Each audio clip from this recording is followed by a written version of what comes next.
कछु छोड़ मत दियो, नहीं तो पल्ली पार उतर के कहो तो कहीं कहे कि मुझ कछु धन दो, या तो बढ़िया तू दही दूध घी ये सब खा ले।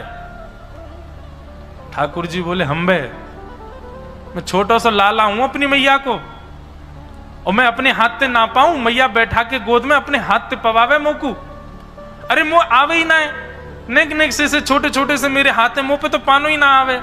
सखी बोली तो तू कहा सोच रहा, हम तो पवाएंगी अपने हाथन से, हम तेरे तेरे तेरे मुंह में खवाएंगे ये सब। ठाकुर जी बोले राम राम राम राम, तुम्हारे हाथन ते थोड़ी पाऊंगो, इतने बुरे बुरे कार्य से हाथ। मेरी यशोदा मैया को तो ऐसा कोमल सो हाथ है, चंद्रमा जैसो गोरो गोरो, बातें खाऊं मैं तो। और मेरी मैया जैसो हाथ तो केवल तुम्हारी स्वामिनी को, वो खवावेगी तो खाऊं। अब तो भैया एक ही बात है, नौका आगे तभी बढ़ेगी जब मेरा पेट भरेगा, और मेरा पेट तभी भरेगा जब तुम्हारी स्वामिनी आकर के मुंह को खवावेगी। और बीच मझधार में खड़े हैं, कहा करें। स्वामिनी जी बोली मेरी तरफ देखियो भी मत ललता विशाखा, तुम्हारी 3 बात मान ली, मैं अब नहीं मानूंगी। अरे कौन है पता ना, मैं जानू ना तानू, या अपने हाथ क्यों खवाऊं मैं। पर जावेद मुंह ते ब्याह करो, नहीं तो पल्ली पार नहीं उतारूंगा। तो तुम यूं कह दो कि झूठे को ब्याह कर लो श्यामाजू, पल्ली पार तो छोड़ ही देगो। सब सखियां मनोहार कर रही हैं। किशोरी जी उदास, उदास तो नहीं है, गुस्सा में है और रूठी रूठी सी आ रही है। ठाकुर जी को भी कछु रूठी भाई ज्यादा प्रिय लगे श्यामाजू, मनावे में सुख मिले ना।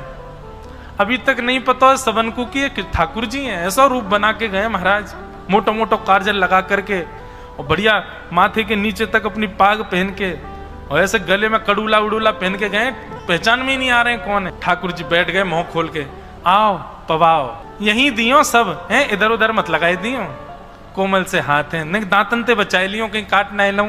किशोरी जी हाथ ते अपने ते सामग्री ले रही हैं, और अब वैसे तो देखती नहीं है ठाकुर जी को, लेकिन सामग्री मुंह में जाए तो वाकई लिया तो देखना पड़ेगा। तो जैसे ही ठाकुर जी की तरफ दृष्टि डालती हैं तो किशोरी जी के नेत्र ऐसे आकर्षित हो जाते हैं, वो किस प्रकार मुख खोल रहे हैं, मुख खोलने पर उनकी 2 दंतावली दिख रही हैं, मुख खोलने पर जो अंदर की जिह्वा है उसमें उसका भी एक अलग ही रंग है, वो मुख के आसपास का जो ओष्ठ का ऊपरी भाग नीची भाग है वो इतना सुंदर इतना आकर्षक लग रहा है। किशोरी जी अब चाह करके भी अपनी दृष्टि हटा नहीं पा रही हैं। किशोरी जी कह रही है ऐसी स्थिति तो केवल श्याम सुंदर को देख करके होवे, जे कौन है, यहां से मेरी दृष्टि हट क्यों नहीं पा रही है। किशोरी जी पवाते पवाते नेक ओष्ठ से ऊपर नासिका, और नासिका से ऊपर नेक मध्य भाग, और जैसे ही ठाकुर जी के नेत्रन में देखो है मृग, मृग के भांति ठाकुर